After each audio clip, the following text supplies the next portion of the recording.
ఓం శ్రీ గురుభ్యో నమః. ఓం శ్రీ గురుదేవ దత్తాత్రేయాయ నమో నమః. ఓం నమో నారాయణాయ నమః. తిరుప్పావై అంటే ఏమిటి? తిరుప్పావై ఒక అద్భుత వేదాంత గ్రంథం. భగవంతుణ్ణి సులభంగా అందించగలిగే సాధనా మార్గం.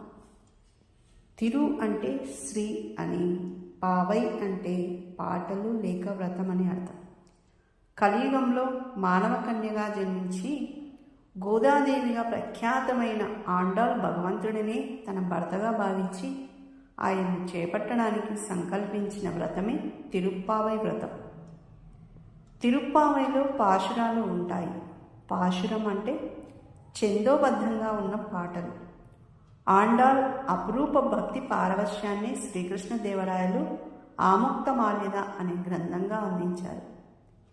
తిరుప్పావై వ్రతానికి కొన్ని విధి విధానాలు ఉన్నాయి. అవి ఏంటంటే, వేకువజామునే నిద్రలేచి స్నానం చేయాలి. ప్రతిరోజు క్రమం తప్పకుండా స్వామి కీర్తనలను, తిరుప్పావై పాశురాలను ఆలపించాలి. పేదలకి దానాలు, పండితులకి సన్మానాలు చేయాలి. స్వామికి ఆండాళ్లకు ఇష్టమైన పుష్ప కైంకర్యం చేయాలి. ప్రతిరోజు స్వామివారికి పొంగలి నివేదన చేయాలి.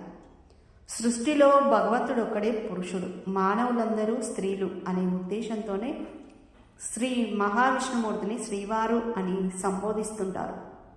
అటువంటి విష్ణుమూర్తిని భర్తగా పొందాలనే తలుపుతో గోదాదేవి ధనుర్మాసంలో చేసిన ఈ వ్రతాన్ని నేటికి మనం ఆచరిస్తున్నాం. ధనుర్మాసం మొదటి రోజున ఈ వ్రతాన్ని ఆరంభించి భోగి రోజున ఆండాళ్ శ్రీరంగనాథుల కళ్యాణం జరిపించడంతో ఈ వ్రతం ముగుస్తుంది. శ్రీ వైష్ణవ సంప్రదాయం ప్రకారం భక్తి సాగరంలో మునిగి తేలిన వారిని ఆళ్వారులు అంటారు. 12 మంది ఆళ్వారుల్లో విష్ణు చిత్తుడు మొదటివాడు. ఆయన గోదాదేవికి భక్తి సంపదలను వారసత్వంగా ఇచ్చారు. నిజానికి భూదేవియే ఆండాళ్ అని చెప్తారు. జనక మహారాజు భూమిని దున్నే సమయంలో సీతామాత దొరికింది. అలాగే శ్రీరంగనాథునికి పుష్ప కైంకర్యం కోసం విష్ణు చిత్తుల వారు తులసి తోట సాగు చేస్తుండగా ఆండాళ్ దొరికింది. భగవంతుని తప్ప ఇతరులను సేవించడానికి వినియోగం కాని తులసి వనంలో ఆండాళ్ దొరకదాన్ని గమనిస్తే సీతాదేవి ఆండాళ్ భూదేవి అంశయే అన్న సంగతి అర్థమవుతుంది. ఆండాళ్ అసలు పేరు కోదై. కోదై అంటే మాలిక. ఆ పేరే క్రమంగా గోదాగా మారింది. ఈ గోదాదేవి రచించిన 30 పాశురాలలో ఏ ఏ అంశాలు ఉన్నాయో తెలుసుకోవాలనే ఆసక్తి అందరికీ ఉంటుంది. 30 పాశురాలలోని అంశాలు స్థూలంగా మంచిని ప్రబోధిస్తాయి. మంచి అలవాట్లతో జీవించమని, తోటివారికి సాయపడమని, భగవంతుని తప్పనిసరిగా ఆరాధించమని ఈ ప్రబోధాలు సూచిస్తాయి.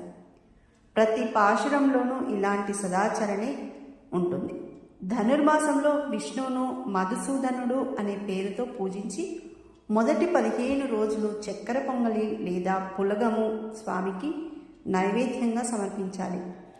తర్వాత 15 రోజులు దధ్యోజనము అర్పించాలి.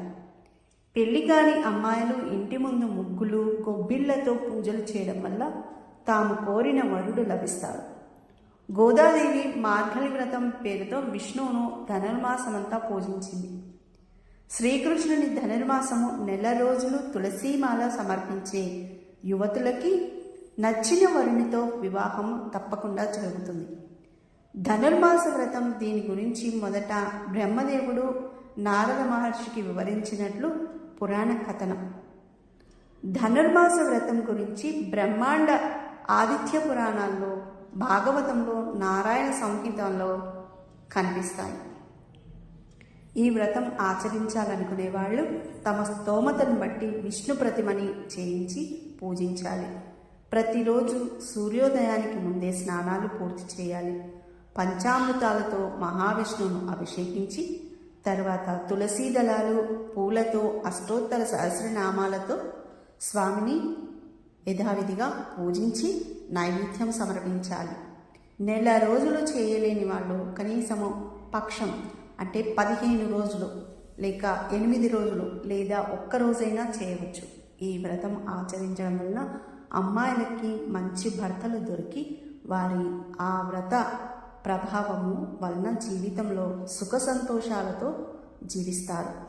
ధనుర్మాస వ్రతం చేయడం వల్ల ఇహలోక సుఖాలు, పరలోక మోక్షం పొందుతారు. ఆత్మ పరమాత్మను చేరడానికి ఉపకరించేదే ఈ ధనుర్మాస వ్రతం.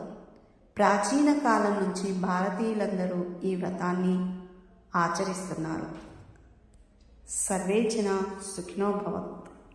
శుభమస్తు. జై గురుదత్త.